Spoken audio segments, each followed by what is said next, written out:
this is Firecrackers. We've missed quite a lot, but don't worry, you can catch up with us on our Facebook page. We stream live on Facebook. And now to the discussion that we have, and that is ensuring safety on our roads in Nigeria. We've always been seeing issue of oil tanker, petrol tankers spilling, being ignited. Lots of people died there. Even last week we had something similar happening in Lagos State, and now we also have another one happening in Abuja. Okay, that was 2 weeks ago, the one in Abuja. We are already in a new week now, so that was last week. So how do you see this constant circumstances that we have of tankers exploding, spilling, and then we are always seeing loss of lives and properties? Should we not have gotten past that stage in Nigeria this time? No. We haven't gotten past that stage. And it's not likely that we will do in a hurry. Because the situations that make these things possible are not improving. They are even getting worse. One is corruption. Two is the state of the economy. Three is the carelessness of the drivers. Let's start with corruption.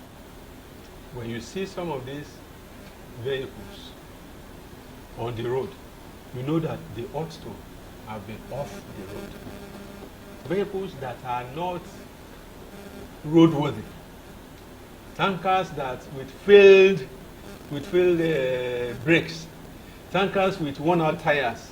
As I was coming now from Wariwa, on Lagos Bridge, my wife called my attention to a trailer that was carrying container going ahead of us. The last leg, where you are supposed to have 2 tires here, 2 tires, 4 tires, there was no tire there at all. No single tire. And it had passed road safety, had passed police, had passed everybody. There was a time on that same Lagos Ibadan Expressway, we saw a vehicle moving with 3 tires. 2 in front, 1 at the back, no other tire. No other tire. I never knew that a vehicle can move like that. You see, now, and they will pass police checkpoints. Have you seen all those drivers, those vehicles driving and picking, maybe going from Lagos to Ibadan? How they will pack load. They will use, in fact, the load they will put at the back of the vehicle and tie will be as long as the vehicle itself. Where they are supposed to put a load inside the vehicle, they have wipe it out and put seats there, and then they will pass road safety, they will pass police, they will pass army, they will pass everyone, and they will just be going. Corruption is one of the reasons why these vehicles that are not roadworthy, these vehicles that are not obeying road signs, these vehicles that are not obeying the instruction of the people who made the vehicles. There is a carrying capacity for any vehicle. Do they obey them? And that's one of the problems where our roads are not okay. You construct a road now, it won't spend 5 years, because the weight of vehicles flying these roads is much more than the specification for the roads. Go and see the Lagos Ibadan Expressway. It's already wobbling and fumbling in many areas. When did they finish constructing that road? So the first problem is corruption. If the security agencies, if they do their job very well, many of these vehicles that are exploding might have expired. How many of us know that vehicles expire? Buy a vehicle, check the belt. You will see the expiry date there. Many of us are driving expired vehicles. Vehicles that have expired. So when the vehicle is expiring in Europe, they will send them towards them. And that is when we have just bought a Tokumbo. And we'll go and throw party that we have bought a vehicle, and we start be running up and down because we bought a vehicle that has expired in Europe. That is one problem. Corruption. Those vehicles that are exploding, if you look at it carefully, you will see that they have inherent problems that possibly they should not have been on the road because they had mechanical problems or things like that. That is one. And when nobody is taking care of that, you put them on the road, you unleash them on suspecting citizens. People do not know. That's all you unleash. People enter these vehicles, they don't know that these vehicles have expired. They don't know that the tires have expired. They don't know that there are a lot of mechanical problems. That is one. Then number two is the economy. How many people can actually service their vehicles the way they ought to service the vehicles? The other time I wanted to buy tires for my vehicle, one of my vehicles.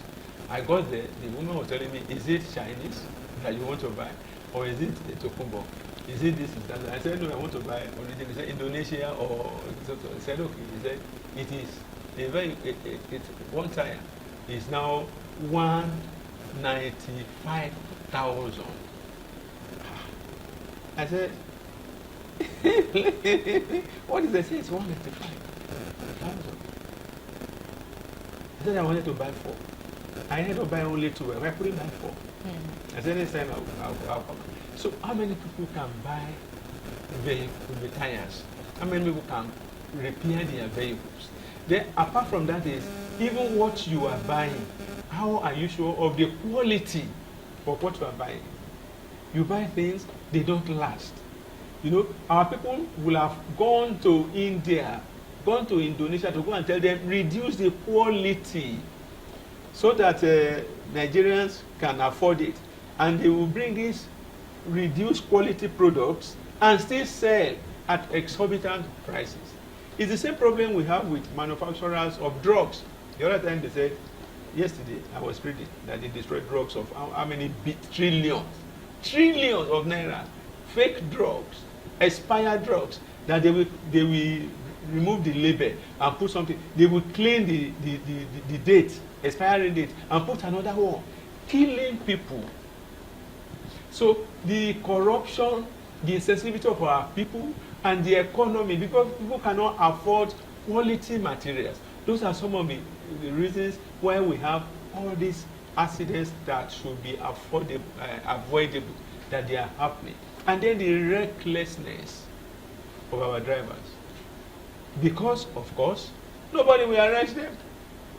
Once they are going and they do their hand like this, they drop they are good to go.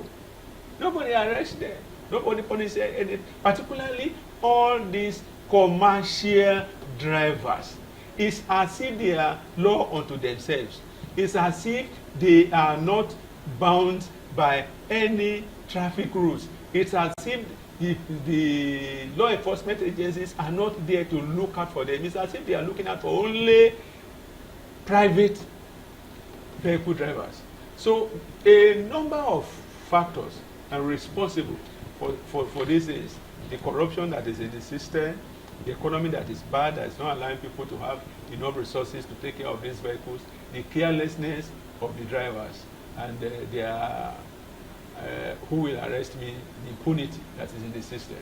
Okay, we have this situation that is very common in Nigeria, especially, let's use Lagos now for instance. If these last mile officials, if they catch vehicles or maybe even tricycle, the commercial buses, if they planted in a traffic road and then they are trying to call them to order, we always have this sense of misplaced compassion. For someone who have broken rules that could have resulted in loss of lives, we still have people pleading on their behalf because they don't want these people to pay that exorbitant amount of money that they have to pay. And then they would keep on begging and begging and begging. So what do we have to do to address people who sympathize for offenders? The ones that have committed crime that could have cost lives, but then we still see them sympathizing with these commercial drivers. You know why they sympathize? I too have done it, and I will still do it. You know why? Because the penalties imposed are outrageous. When you impose penalties that are outrageous, you are indirectly encouraging corruption. I'm a pastor. I came from the church now. There is a particular Bible passage that they always quote, that if the law officers arrest you, before it takes you to the court, before the judge sentences you, quickly settle with him in the house. You see, you said if somebody commits an offense, he will pay 50,000 naira. How many people do you think will be willing to pay 50,000 naira? They will now want to negotiate and pay 5,000 or pay 10,000. Why do you make penalties to be so steep? You say because in the US, when they commit an offense, it is $10. that they pay. So you now look at what is the value of of $10 in naira. That's what they will pay. Is it the same salary they are paying in the US that you are paying? Is it the same minimum wage they are paying that we are paying there? Is it the same economy that they run there we are running here? So if you make the penalties to be too stringent, people will not pay. Government will not even get the revenue it's supposed to get. It is only this money will end up in the pockets of all these of you. You are just making money for them, creating avenues for them to make money. Let the penalties be reasonable. We can't ask somebody to come and pay 50,000 or 100,000 because he drove against traffic. It's wrong to drive against traffic.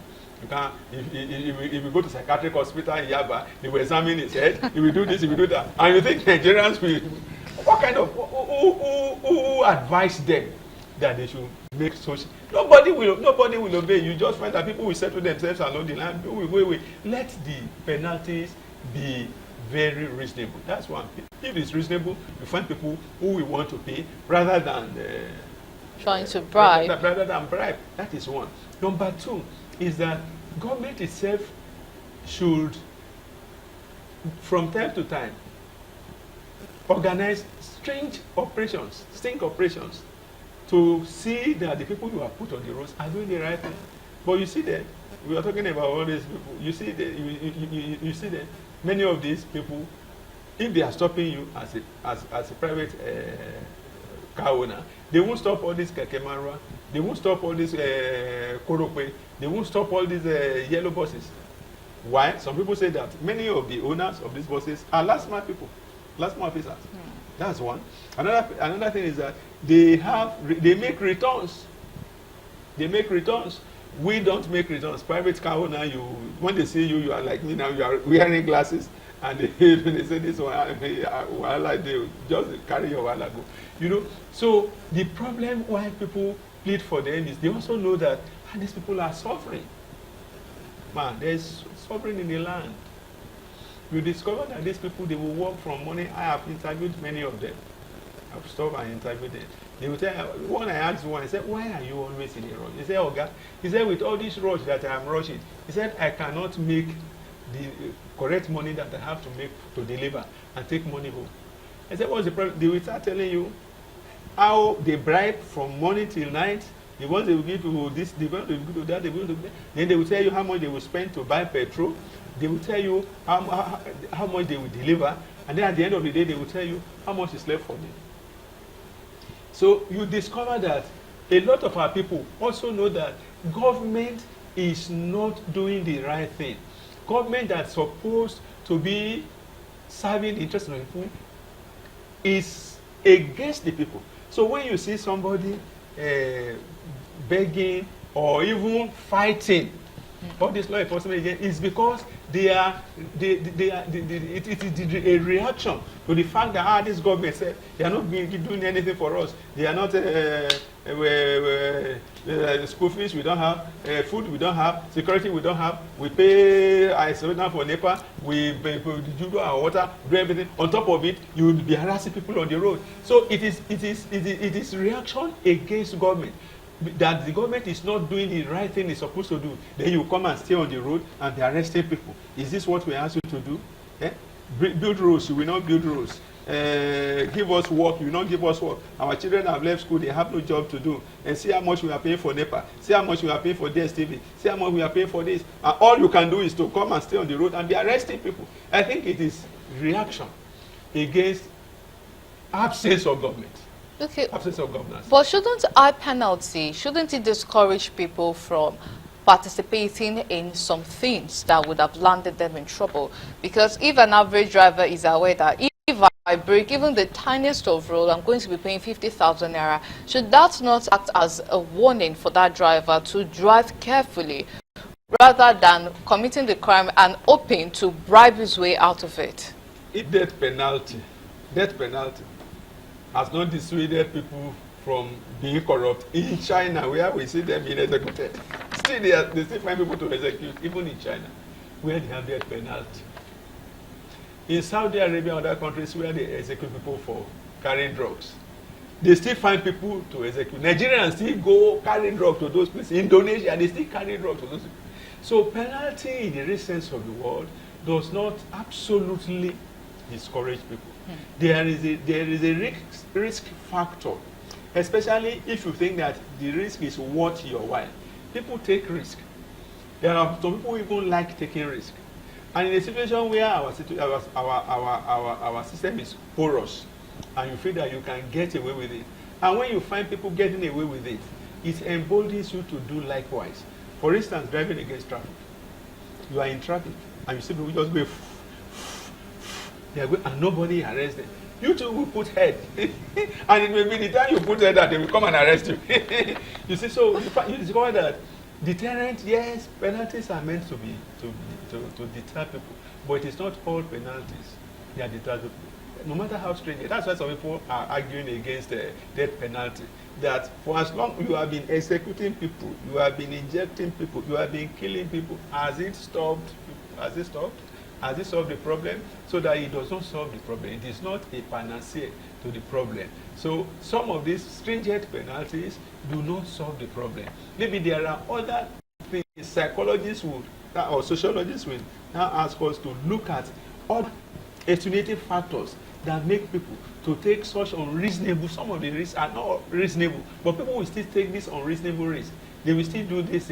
Why do they do that? What are the societal factors that make people do this kind of things? So we have to apply holistic solution, not just one-way solution, which we have seen that is not working. If it's not working, then let's look at what are the other parameters, what are the other reasons why this thing is not working. What else can we do? So that when we put everything together, we can reduce. Nobody can eliminate. Nobody can eliminate corruption completely. See America. That we say, oh, America, America, America. The trillions of dollars that were lost during COVID-19 to fraud. One of our KBAs in Yoruba land, in Osun State, is in jail in the US for fraud over COVID-19. See, if not that they are the ones printing the dollars, America's economy will have gone into the depression. So corruption is everywhere, but how do you minimize it? Law breaking is everywhere. How do you minimize it? One reason why corruption thrives here, why laws are broken here, is because there is no consequence for bad behavior. Definitely, definitely. In fact, I would really love that we should go on and on, but sadly, we are running out of time. Thank you so much. It has really been interesting having you on the program. Many thanks for honoring us with your presence.